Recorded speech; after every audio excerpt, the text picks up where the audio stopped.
again. It's been a while since I've made a video, and now that most people are probably in the depth of law school now, I'm going to show you how I manage my stress in law school, because as you have figured out by now, law school is stressful. So with that, here are my tips. Some of them are very specific to me. Some of them I feel like apply more generally. So as always, take what I say with a grain of salt. I'm living through this with you, so nothing is perfect, though I come pretty close. Just kidding. Okay, so starting from the top, one of my favorite things to do, which I think helps me the most, is talk to people, especially people outside of law school. People in the law school are great to commiserate together about writing this assignment or understanding the rule against perpetuities, which is horrible, or other things like that. But sometimes law school is just a lot. It's a lot of reading, it's a lot of writing, it's just a lot of brain power. And after a certain time, law students kind of take that reading and that brain power for granted because they just do it so often. So I like to talk to my mom. You might have a very good relationship with your mother, you might not. You can talk to your dad, to your sibling, to your friend, to anyone, just so long as you talk to them. Especially now during COVID-19, when we're all being encouraged to isolate a little bit in order to help prevent the spread, it's good to reach out because that'll limit your feelings of isolation. So I like to talk to my mom. The great thing about talking to my mom is I can say, oh, I read 80 pages this week and I'm just so sick of reading. She'll be like, wow, 80 pages, that's a lot of reading. That must be really hard. And it just makes me feel seen and all good inside. So that's the good thing about talking to someone outside of the realm of law school. The other good thing about talking to my mom is I'm actually 7 hours away from my family. They're all on the western side of South Dakota, and I am now on the far, far east side, which means that I don't really get to see what's going on with my family a lot. So by calling my mom, I can see what's going on with the family, which means if grandma's having surgery on her knee, I can call and wish her luck. Or if it's my grandparents' anniversary, I can remember to be a good granddaughter and call them and things like that. You can call whenever it's convenient for you and the person you're calling. What I really like to do is I call my mom whenever I walk home from the law school, especially if it's dark, because safety first, or when I'm cooking dinner, because that way I don't feel like I'm losing study time because I had to do something else anyway, which means that not only am I venting about my day, I'm also not feeling guilty for taking some time for myself, which is really good. Speaking about doing other things while you are doing something else, I really love podcasts and audiobooks. If you're looking for a great podcast, I recommend Wine and Crime. They definitely got me through my 1L year. So I really love to listen to them. And I also do a lot of audiobooks because I can do other things while I'm doing them. And I feel like even though I love Netflix, I have to be sedentary when I'm doing it. But if I have a podcast, I can clean my apartment, or I can do my laundry, or I can go for a walk. Just things like that that I feel like I couldn't do and watch Netflix at the same time. That being said, Netflix is also great. I'm on a West Wing kick right now, so I try to watch an episode of West Wing a day because it's time, typically right before bed, that I can relax, not move, not think about law school, and just kind of relax. So those would be my tips. Find a show that you like, find a podcast that you like, and treat them as kind of your break for the day. Another thing, you can see behind me, I have what I call my rainbow wall of craziness because I have all these different colors and it's also a little bit crazy. So I'm a big planner. I get very stressed out if I don't have a plan for my week because I feel like I forget something and that just adds a bunch of stress to my life. I feel like that's something that's fairly common among law students is you just have so much reading to do, you have a bunch of stuff to do, and you forget something, and that's where your stress comes from. So with that, this is how I manage this. All of these index cards have a subject on them. Some of them are classes, some of them are my extracurricular activities, and under them I have when we meet, what my reading assignment is, if we have any other assignments, if there are special events, I'm also a TA this year, so I have this lovely sticky note which has my meetings, special times to meet with students, and tracking my hours so I don't not get paid for time I put in. So the hope is by tracking everything, I won't forget anything, which means I'll be satisfied.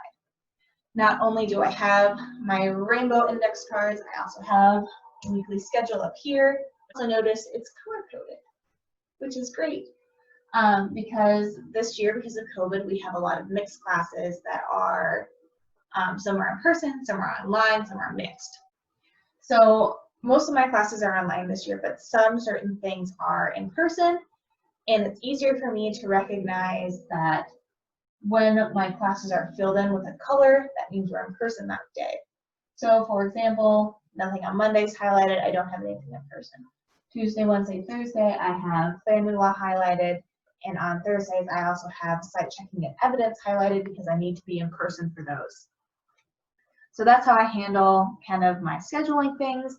I also have my big monthly calendar that are circled with different colors that correspond to the colors on my note cards.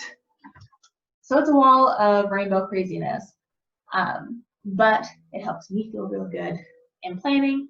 Plus, whenever I complete an assignment or something like that, I can take a sticky note off my wall, crumble it up, and throw it away, and it's very, very satisfying for my special brand of crazy.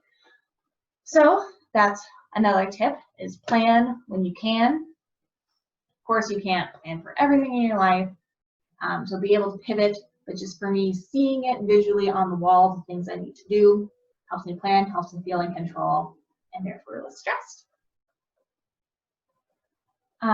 Another thing I do is I listen to music. Music is really great because it can be very cathartic to jam out to some Leonard Skinner, or more relaxing if you want to listen to just rain on a windshield when you're working.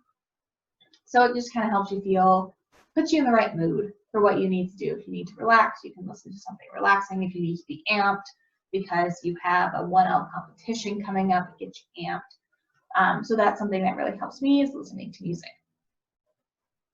Another thing that I think all law students should do that they don't do all the time is take breaks.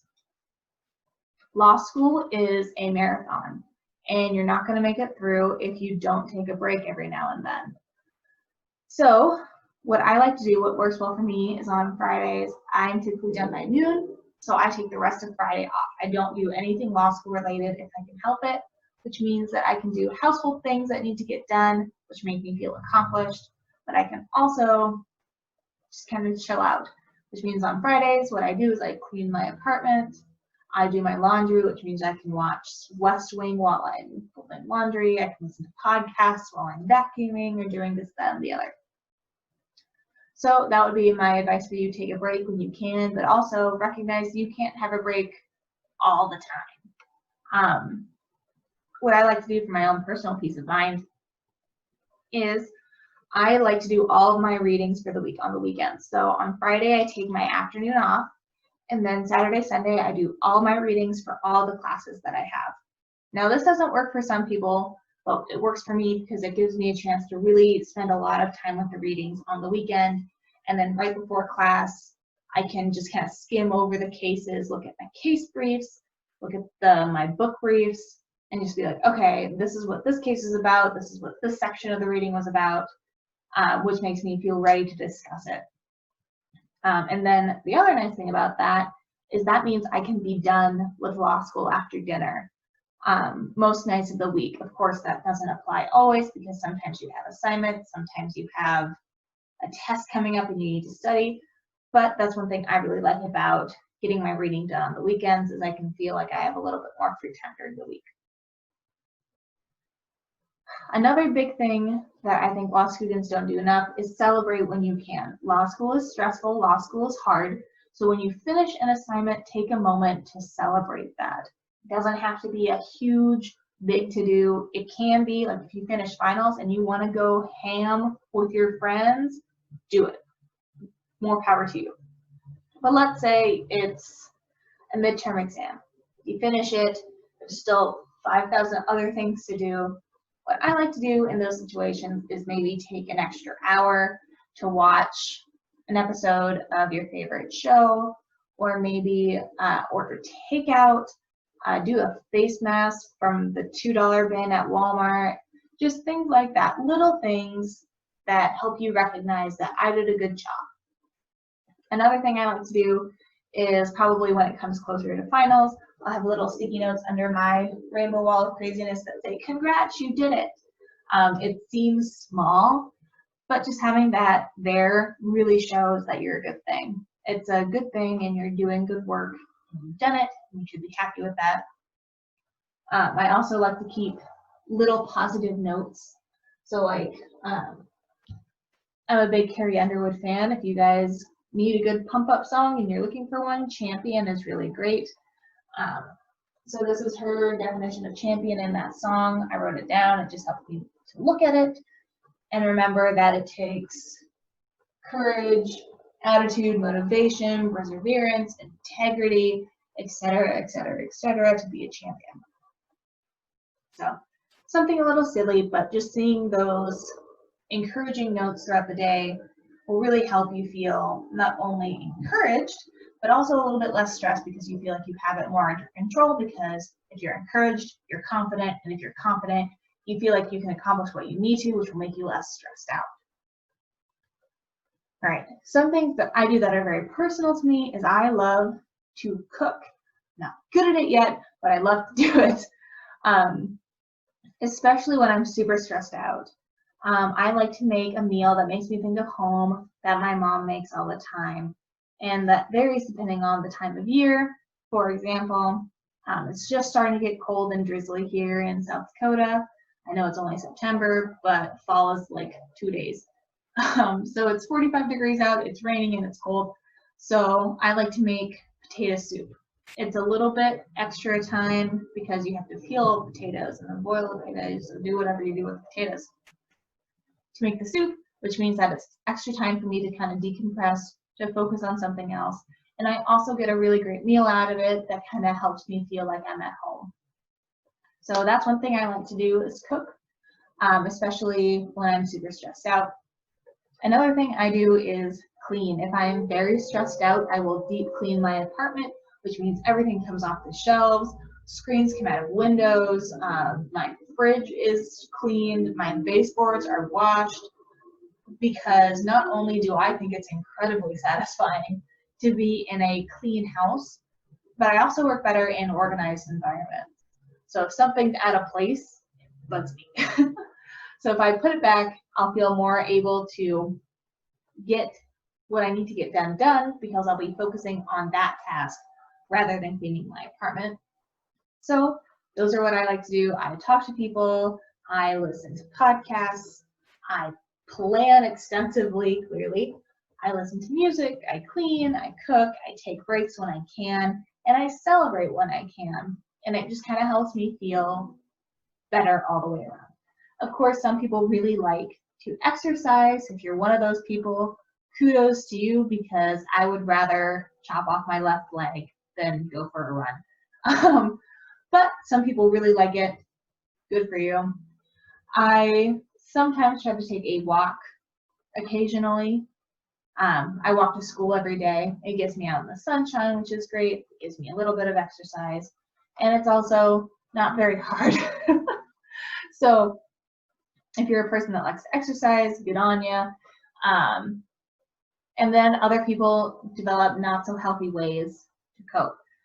Law students and young lawyers have a higher percentage of not only depression and anxiety, but also substance abuse, specifically alcohol, especially considering how a lot of lawyers and law students focus their socialization around meeting at a bar and having a drink.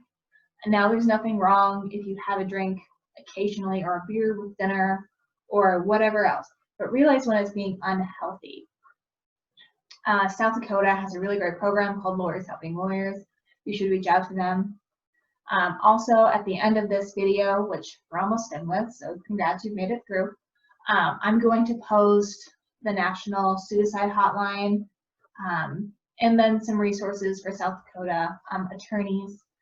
So if you need help, reach out. And most of your schools have counseling programs, most of which are included in your tuition and fees, so make use of them. Mental health is nothing to be ashamed of. It's not your fault, but it is your responsibility. So with that said, if you need help, reach out. Don't be ashamed of it, because it's something that most young lawyers struggle with. So with that, I'll get off my soapbox about mental health, but take time for yourself, handle the stress. If you need help, reach out to people. And with that, that's the end of this video. So you've made it to law school, you're doing fine, I know it's stressful. Take a deep breath and you're gonna be fine, I promise you. So with that, have a great day, take a break if you can, and you're gonna make it through, I promise. All right, bye guys.